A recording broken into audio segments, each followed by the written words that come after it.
Soy José Luis Moragrega Adame, médico internista y cardiólogo clínico con estudios de epidemiología y bioestadística.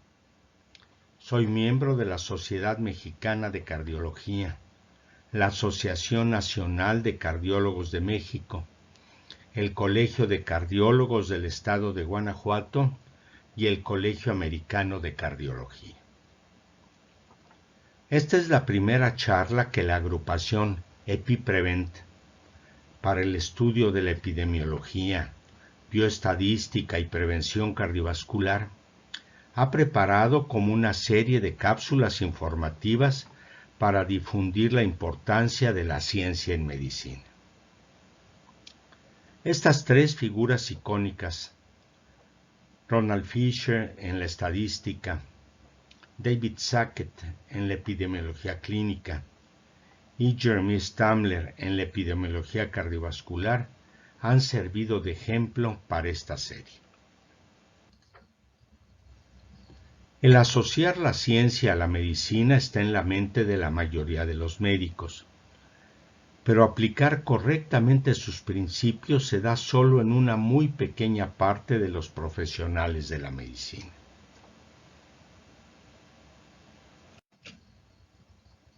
Para aquellos que aún no lo tienen suficientemente claro, la certeza en la medicina es un concepto que hay que sustituir por la probabilidad de los eventos y la complejidad. Pero el entendimiento y la medición de la probabilidad en la toma de decisiones, como podría ser el entender el valor predictivo de un dato o estimar el pronóstico, se da en pocos casos.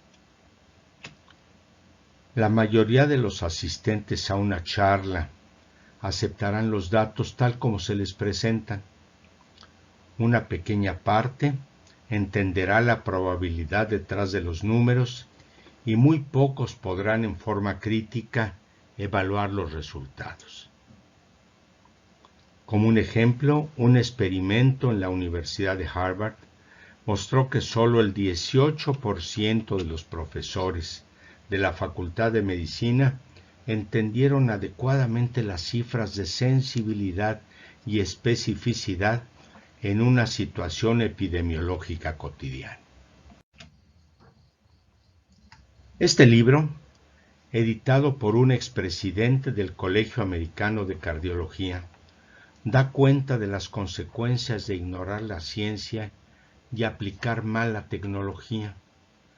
Pone el dedo en la llaga al señalar que nunca ha habido una época de mejores conocimientos en la ciencia médica, pero actualmente aportamos un mal servicio a los pacientes. La significación estadística o valor de P se ha vuelto un falso ídolo al que se trata de complacer antes que evaluar el significado clínico de los hallazgos. Además, de acuerdo a John Ioannidis de la Universidad de Stanford, las reglas para la adecuada aplicación del método científico son ignoradas en la mayoría de los estudios de investigación y la toma de decisiones se hace en bases falsas y con propósitos frecuentemente ajenos al bienestar de los enfermos, frecuentemente en beneficios de la industria. Hay evidencia en varias culturas de la antigüedad de lo que podríamos llamar intervenciones para aliviar los padecimientos. Está escrito en sánscrito. El trépano del periodo neolítico y la operación en esta escultura griega son ejemplos de querer intervenir para modificar la evolución de algún padecimiento. La aventura de la medicina ligada a la ciencia inició una vez que la humanidad abandonó la vida de cacería y recolección y se asentó en las primeras ciudades de Babilonia, la India, China y Egipto. Existen relatos que atestiguan sobre las primeras observaciones y recomendaciones acerca de la ciencia, la salud y la enfermedad. En la pintura La Escuela de Atenas de Rafael, ubicado en el Palacio Apostólico del Vaticano, se señala el énfasis de Aristóteles sobre la sabiduría como conocimiento, y se ha dicho que busca el conocimiento de las causas, ejemplificando la filosofía. Las figuras centrales son Platón y Aristóteles, y hay multitud de personajes precursores de la filosofía y la ciencia, entre ellos Arquímedes, Epicuro, Sócrates, Averroes e Hipatia. En cuanto a lo que podríamos llamar pensamiento científico, destaca Tales de Mileto, quien quiso explicarse el universo sin recurrir para ello a los dioses y buscó los componentes básicos, hasta que más tarde con otros observadores los estableció escogiendo la tierra, el aire, el fuego y el agua. Acorde con el pensamiento de Platón y Aristóteles, el modelo hipocrático era el equilibrio de las fuerzas naturales del organismo humano y cuyo desequilibrio producía las enfermedades. Ayudar a la naturaleza a restaurar la sangre, la flema, la bilis amarilla y la bilis negra era la tarea primordial de la medicina, siendo aquí la especie humana un microcosmos del universo. Aunque Galeno quiso dar un paso hacia adelante, los tradicionalistas que lo rodeaban lo limitaron a adaptar el pensamiento hipocrático a la existencia de 4 humores, a saber, el flemático, sanguíneo, colérico y melancólico. Esto definía a los individuos y su desequilibrio, y esta filosofía siguió así en Occidente hasta la época del Renacimiento. Mientras Europa en la llamada Edad Media entre los siglos IV al XIV de la era actual se mantenía con la filosofía conservadora, el conocimiento se resguardó en Asia, destacando Constantinopla y Alejandría. Mucho antes del Renacimiento, ya en Irak, Al-Hazen, que fue el padre de la óptica moderna, también fue el creador de los principios de la ciencia. Él habló de la observación de los fenómenos con sentido crítico y de la necesidad de analizar los hechos con desconfianza, aún de las propias observaciones y conclusiones. Siguiendo con los árabes, Avicena escribió más de 300 libros sobre medicina y es famoso por el libro de la curación y el canon de la medicina, una serie de reglas que son precursoras de la medicina moderna. La cultura judía estuvo bien representada en la preservación de la ciencia. Destaca Maimónides, quien nació en Córdoba y siguió su carrera de médico, filósofo, astrónomo y rabino en Egipto. Ya desde entonces hablaba de medicina preventiva, idea que llegó a Europa hasta varios siglos después. A pesar de algunos intentos para incluir las observaciones sistemáticas en el estudio de los fenómenos naturales, prevaleció por siglos el estudio de los textos antiguos. Un ejemplo es la escolástica, que trataba de armonizar la ciencia con la cristiandad, por medio del espíritu, el sistema y el método. Sin embargo, prevalecía la práctica de la autoridad del maestro y la recepción pasiva de los escolares. Desde el punto de vista de la civilización occidental, tuvo que llegar el Renacimiento para que terminara la vigencia de los conceptos hipocráticos. La tríade de Francis Bacon, René Descartes y Galileo Galilei tomó como base los datos de Al-Hazen y dio pie a los avances que desembocan en la maduración del método científico, ya después con Copérnico, Newton, Kepler, Herschel y tantos más. La medicina hipocrática dio paso a la ciencia cuando en el Renacimiento se decidió observar las reglas de la naturaleza. Los anatomistas con Andrés Vesalio y Fabricio de Aquapendente, la fisiología aportada por William Harvey y la investigación de la que fue pionero Claude Bernard son los iconos de la época.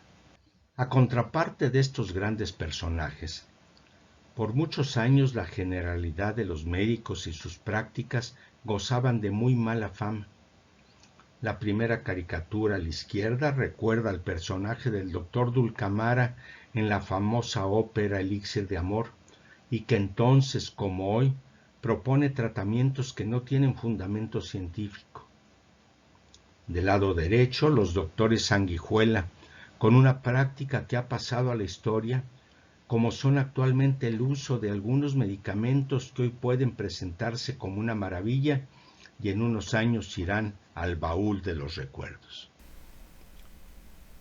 Tuvo que llegar Florence Nightingale, la enfermera inglesa que cambió la cara de la profesión, fundando la primera escuela de enfermería en Londres. Y a partir de sus experiencias en la guerra de Crimea, transformó la estructura y el funcionamiento de los hospitales.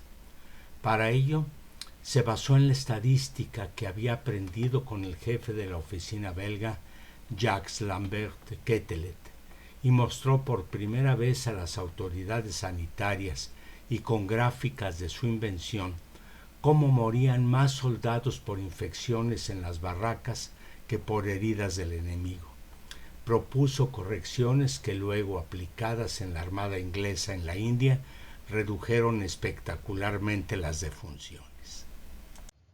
Después del Renacimiento y ya en la Revolución Industrial, tocó el turno a la estadística. En Francia, Blaise Pascal y Pierre-Simon de Laplace fueron los primeros en aplicar la teoría de la probabilidad a los juegos de azar.